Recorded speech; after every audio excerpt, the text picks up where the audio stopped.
Hello everyone, कैसे हैं आप सब। स्वागत है आपका एम के क्लासेस में। तो आप सबको पता है कि हमारे चैनल पर जितना भी JKSSB फेज़ 2 का सिलेबस है उस सब के लिए MCQ सीरीज़ चल रही है, जिसमें हम टॉपिक वाइज टॉपिक MCQs आपके लिए प्रोवाइड कर रहे हैं। आप सबको पता होगा सुबह 10:30 बजे वाली टाइमिंग पर यहाँ पर आपको जनरल अवेयरनेस सेक्शन के लिए MCQs प्रोवाइड किए जाते हैं, जहाँ पर जो भी आपका मेन पार्ट है, जैसे कि physiography of India, physical division of India, general awareness special reference to Jammu and Kashmir, बाकी क्लाइमेट, क्रॉप ऑफ इंडिया, जितने भी आपके टॉपिक्स हैं, रिवर लेक्स ऑफ इंडिया, ये सब हम सुबह वाले टाइमिंग में कवर करेंगे। और शाम की टाइमिंग जिसमें 8:30 बजे वाली, इसमें आपको जैसे बाकी सेक्शंस जो आसान सेक्शंस है, नॉलेज ऑफ कंप्यूटर, इसी के साथ हम अभी साइंस की सीरीज़ भी चला रहे हैं, ये आपको जहाँ पर हम प्रोवाइड करेंगे, तो ज़्यादा लोड आप पर नहीं रहेगा। और तीसरा हमने बात करी है, जैसा आपको पता है कि करंट अफेयर्स भी बहुत इंपॉर्टेंट है, तो हमने JK अफेयर्स नाम का एक चैनल बनाया है, जिसमें हम हर दिन आपको करंट अफेयर्स प्रोवाइड कर रहे हैं। टारगेट क्या है हमारा, जून मंथ से लेकर अक्टूबर मंथ तक के, जब तक एग्ज़ाम नहीं है, सब करंट अफेयर्स आप करो। और ज़्यादा बड़ी वीडियो नहीं होती दोस्तों, यही कोई 8-10 मिनट की वीडियो होती है, और सिर्फ वीडियो आपको हर दिन देखनी होती है। जो इंपॉर्टेंट चीज़ है वो आपको नोट करनी है, बाकी आपको सिर्फ अपडेट का अपने आप को करना होता है। आज का हमारा पार्ट है क्वेश्चन नंबर 111 से लेकर क्वेश्चन नंबर 120 तक। 110 क्वेश्चंस तक हम कर चुके हैं, और हमारी तरफ से यही रहेगा कि जितने ज़्यादा क्वेश्चंस हम आपको साइंस के लिए प्रोवाइड कर सके हम आपको प्रोवाइड कर देंगे। और उसकी PDF हम जल्दी ही हमारे टेलीग्राम चैनल पर अपलोड कर देंगे, वहाँ से आप डाउनलोड कर सकते हैं PDF, जैसे हमारी ये पूरी सीरीज़ कंप्लीट हो जाएगी। तो आज का क्वेश्चन हमारा है क्वेश्चन नंबर 111 आपके सामने। Which among the following does not have a cell wall. इनमें से किसकी एक सेल वॉल नहीं होती है। आपको पता है कि जो सेल्स होते हैं उनके बाद एक सेल वॉल होती है। ये सेल वॉल एक टाइप की फिक्स्ड शेप डिटरमाइन करती है कि किसी सेल की क्या फिक्स शेप रहनी चाहिए, इसके कारण ही सेल की फिक्स शेप बनी हुई होती है। यहाँ पर पूछा जा रहा है कि इनमें से किसकी एक सेल वॉल नहीं होती। ऑप्शन था माइकोप्लाज्मा, पैरामीशियम, यूग्लिना या फिर गोइनालिक्स। यहाँ पर राइट आंसर है option A, mycoplasma. It doesn't have a cell wall. शायद से ये क्वेश्चन हमारा पहले भी डिस्कस हो चुका है। यहाँ पर इसके नीचे आप एक्सप्लेनेशन देख सकते हैं। Mycoplasma are a mollicute genus of bacteria.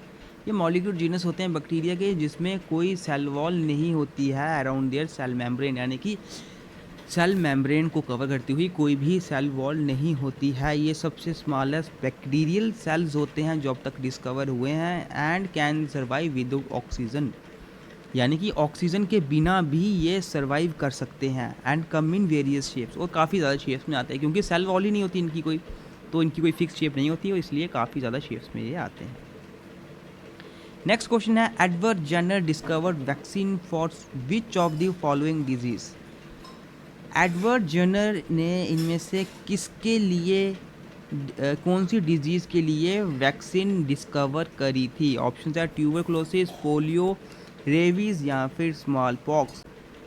यहाँ पर राइट आंसर है ऑप्शन डी, स्मॉल पॉक्स। ठीक है, स्मॉल पॉक्स के लिए एडवर्ड जेनर ने वैक्सीन डिस्कवर करी थी। यहाँ पर नीचे एक्सप्लेनेशन देखते हैं इसकी। करेक्ट आंसर है option D, smallpox. Edward Jenner was an English physician and scientist who was the pioneer of smallpox vaccine. ये एक इंग्लिश फिजिशियन साइंटिस्ट थे। द वर्ल्ड फर्स्ट वैक्सीन, इन्हीं के द्वारा ये स्मॉल पॉक्स की vaccine निकाली गई थी, जो वर्ल्ड की पहली वैक्सीन थी। The term vaccine and vaccination are derived from variolae वैक्सीने।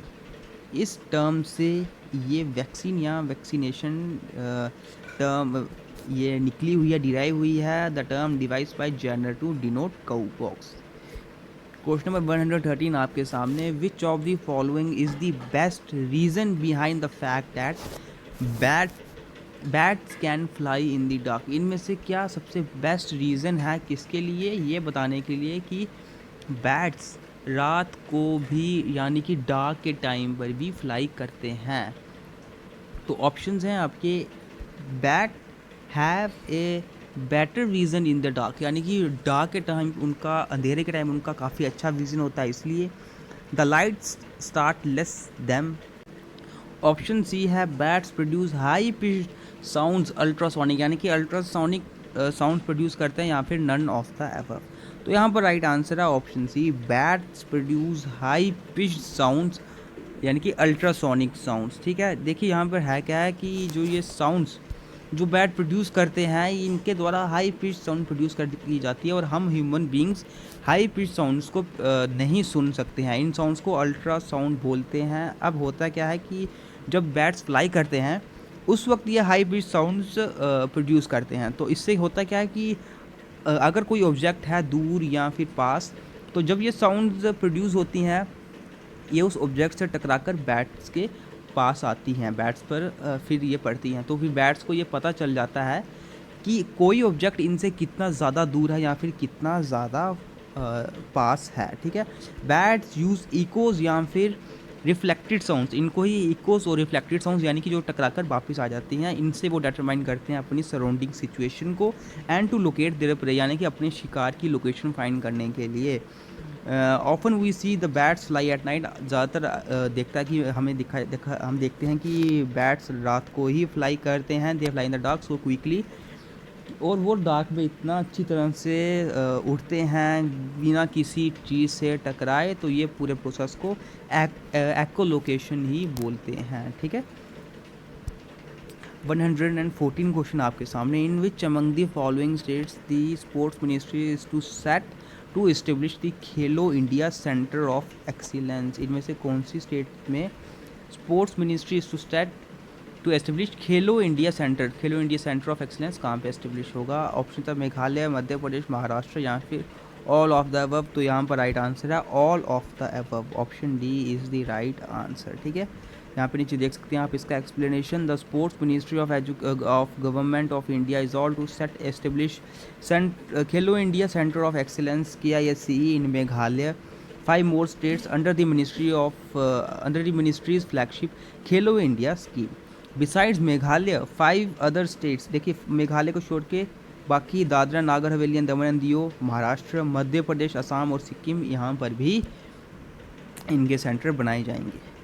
Question number 115 आपके सामने है। विच of the following is the correct location of national tribal research institute? इनमें से कौन सी करेक्ट लोकेशन है नेशनल ट्राइबल रिसर्च इंस्टीट्यूट की? Option है मुंबई, दिल्ली, रांची या फिर तेलंगाना। यहाँ पर राइट आंसर है दिल्ली, ये है इसकी करेक्ट लोकेशन। ठीक है, विच of the following is the correct location?